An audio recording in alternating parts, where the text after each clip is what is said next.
and welcome to another episode of Sweet Spots with Kris Rainwaters. I'm Kris, and today we're sitting down with Marissa Rose. She is the owner and lead stylist of Mainly Collective. Hello. Hi, Marissa. Hello. How are you today? I am good. How are you? I'm awesome. I love this little space. It is so beautiful and Thank so you. thoughtfully put together. It's just comfortable. It's a good vibe. Thank you. So, for people that don't know you, kind of, if you want to just kind of tell us what you do and all Sure. So, hi everyone. I'm Marissa Rose. This is my studio, Mainly Collective. We opened just about 3 months ago. It's a studio setting, so it's my own private little studio. I specialize in cutting and color, and hopefully at some point we'll kind of bring in some other like small businesses like jewelry, maybe plants, and macrame, but specializing in cutting and color, and I am also a Davines salon, so I carry Davines products as well. So, how did you get started being a hairstylist, and why did you choose hair? Sure. So that's a really funny question because it was really, truly, very transparently, a means to an end in the very beginning. I was 19 years old. I was going through community college, and I just really wasn't sure what I wanted to do. I knew what I loved in college, which was a lot of like arts and culture, but applicably, I had no idea what that looked like. So my now husband and I, this was like 10 years ago, we were really just trying to figure out a way to like create a life together, build a life together. Yeah. And I thought, I had recently met a stylist who really impressed me, and she represented to me something that I never realized a stylist could be. So I thought, you know what? I will build a clientele. I'll work a couple days a week. I'll put myself through college, and 10 years later, it's turned into something totally different than What you had planned. what I had planned, which I think is really cool. But you're happy, right? Like, Super. Oh my gosh. This is the thing. Yes. If you would have asked me where I would be when I was turning 29 years old, I would not have told you this. And it's been really amazing and beautiful and truly like exceeded my expectations and my dreams. That's so Which awesome. sounds really funny, but it's true. It's very true. So it's been 10 years. So, Yeah. I mean, how much different was it when you first started to now? Oh my gosh, hugely. The industry has gone through so many big facelifts in a really, really positive way. I'm really grateful to be part of this evolution in the industry. In the very beginning, it was very like shop around the corner, word of mouth hairdressers. Right. There wasn't this like huge new era of social media and beauty influencers and educators and brand ambassadors. Right. So that's really one of the things that's changed too, right? Products have Yeah. changed. It's been a cool decade to be a part of the industry because when I started, it was super different than the way it is now. Yeah. So it's been like this really funny, amazing, huge learning curve catch up. Because when I first started beauty school, like they weren't doing social media marketing. Right. We didn't learn a lot of marketing that's applicable now that we did then. Right. So that's been really, really interesting, and like I said, like a huge learning curve that I'm really grateful to be a part of. That's awesome. So, do you want to, like, is there some little known fact or like a fun little tidbit that a lot of people don't necessarily know about your business? So, yeah.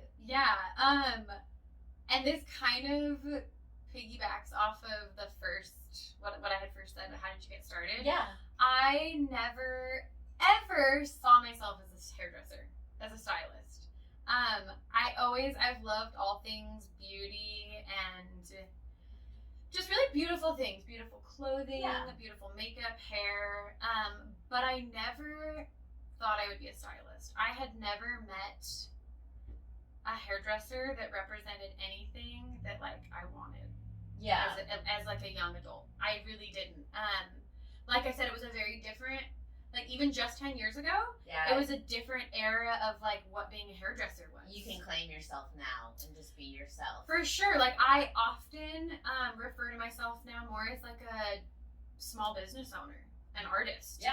Versus like, oh yeah, I do hair. Right. You know, people imagine like perms being wrapped and men's cuts. You know. Right. Right. So yeah, I think. Do you do perms? So it's funny you should ask that because I think perms are coming back with a ferocity like nobody's ready for. Really? And I actually really want to be sort of on the front line of that. Yeah. But I don't know if like perm technology's caught up with like style changes. Right. So I'll get back to you on that. Okay. Because I would love to be doing some like big sexy body waves on these like skinny straight haired girls.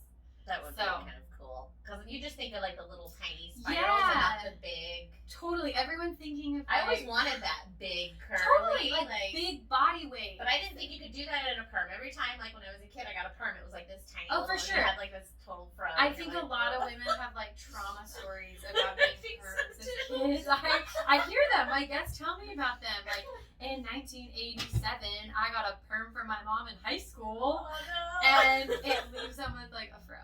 Which is okay. Fros are beautiful. We love them. But if that's not what you were going for. Not if you were looking for like a pretty like Jennifer Grey Dirty Dancing look. Right. Yeah, for sure. So what would your clients say is like their favorite part like about your business? What do they love the most? Besides you, because you're adorable. Well, I would hope that my clients would say what they get from the end of the appointment, which is their hair. Right. First part, their hair. Second part, I always really wanted the experience that my guests had to be one that was memorable for them. A place where my guests could come and really feel seen and feel heard. I was lucky to have that from a stylist when I was younger, and it was so funny because at the end of our appointments, my experience with her really transcended like what she did to my hair. And obviously at the end of the day, like guests come in for a service. They need their hair done. They have a problem, I have a solution. Right. But I want my guests to there's a connection to be made absolutely as well, and a lot of them are friends. Absolutely, yeah. It's wild. Well, and you're that type of person too. I mean, easy to I love. would hope so. I would certainly hope so. The job's a lot easier if you're that way. That's true. I will say you can be really good at cutting and coloring, but if you have satisfactory people skills, it's going to be really hard to navigate the industry. I will say that. So in 10 years, what do you have like a really memorable experience or anything that just kind of stands out that you want to share? Yes. So I'm going to be so honest. Yeah. I loved cosmetology school. I regularly think back to what a good time I had, and really how it was just this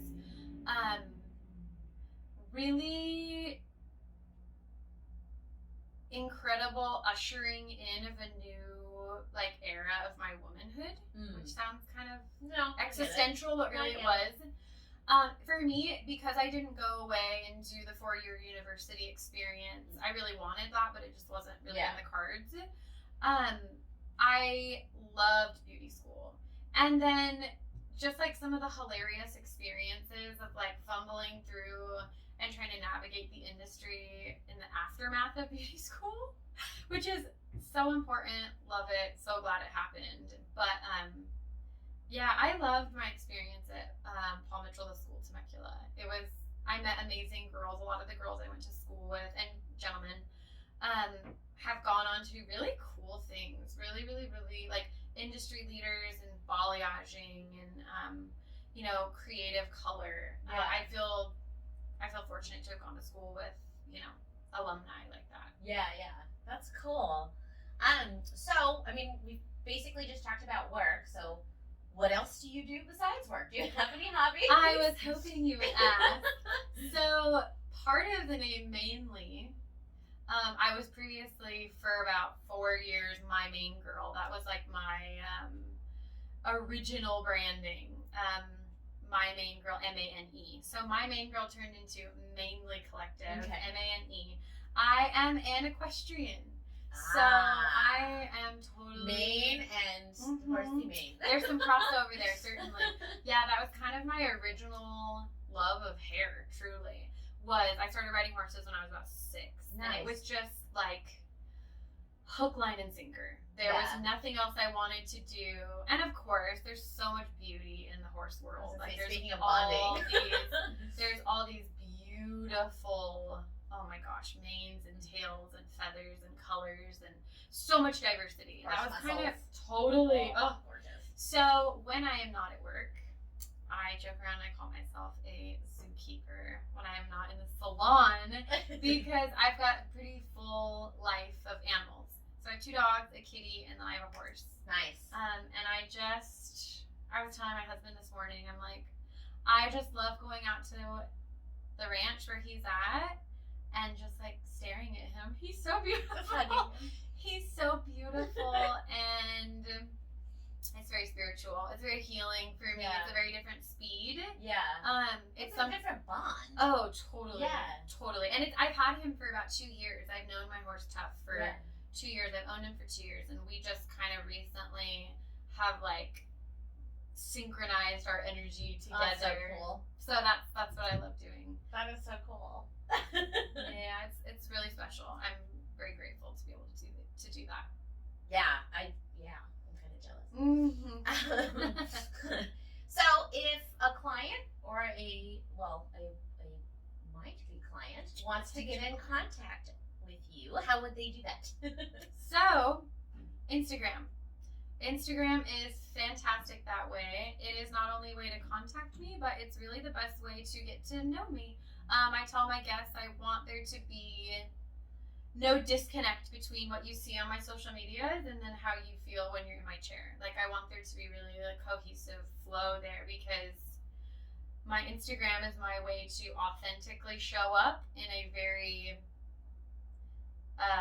calculated, in social media is very calculated, but I post a lot of who I am, what I love to do, the type of hair that I love to do, and of course all my contact info is on there as well as my cell phone, email, all that good stuff. And what's your handle? Handle at Mainly Collective, MANELY Collective. Awesome. Well, is there anything else that you want to share? Anything cool coming up, or anything you want everyone to know? You can say no. Let's see. If you don't. No, honestly, I'm just really getting a handle of this like studio owner thing, which is amazing. I love that, but I think that's about all I can handle for now. Nothing new coming up. Well, thank you again for doing this with me. Of course. You guys check her out. I love her little space. Is just so it's totally comfortable and it's totally you. 100%. Thank you. It's so cute. That was my hope. Well, you did it. Thank you. This has been another episode of Sweet Spots with Kris Rainwaters.